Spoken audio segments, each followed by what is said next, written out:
Prisimenu savo pirmąją treniruotę, kiekvieną sunkią fizinę kovą, kaip ir pirmus savo grybsnius vandenyje, rodos kitoje erdvėje.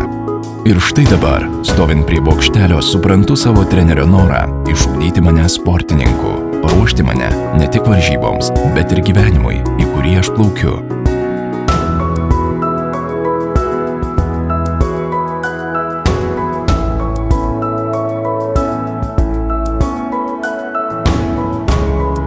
Kai plaukiu, jaučiu laisvę, jaučiu adrenaliną, gyvybę, savo širdies plakimą, jausmų proveržį, jaučiu orą, tarsi galėčiau kvėpuoti po vandeniu.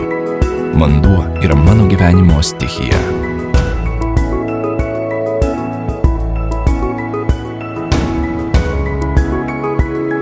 Visas tas begalinis noras būti pirma, būti greičiausiam, mane skatina siekti tikslų ir stengtis pranokti net patį save.